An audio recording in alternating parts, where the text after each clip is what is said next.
Kadir assalomu alaykum. Assalomu alaykum, inspektor Abdurahmon. Assalomu alaykum. Salomatmisiz? Bildingizmi nima qoida buzganingizni? Yo'q.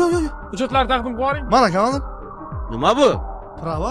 Ha, prava Abdurahmonsonga ekanman. Ha. Soat 17:00 dan shaharda hali tirbandliklar tarqamaguncha yuk mashinalarga kirish mumkin emas, xabaringiz bormidi? Ha, 5 ta oldin chiqqandim, probka uchun qolib ketib qoldim-da. Endi uka, qo'ysiz endi. Endi to'g'risini aytayki, o'likda viloyatda g'isht tarqatamiz uchun uxlamagandim, charchagandim kavandir o'zi. Abdurahmonov.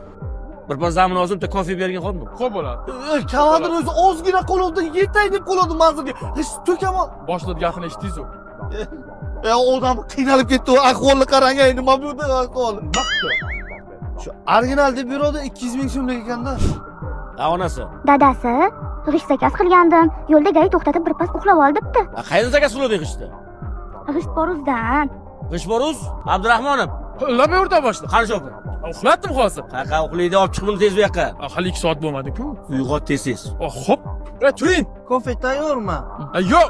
Firmangiz zoti nima edi? Bor. Shu sizga ish bor. Biz qayerga olib ketyapsan? Tormoz uyga. Tormoz? Tormoz bo'lsa shu payt ham zakaz qiladimi? G'isht qayerniki? Ohangaronniki. Yaxshimi, sinmaydimi? Sifat zo'rmi? Javob aka, mana tashlab ko'ring. Sinsa. Abdurahmonov.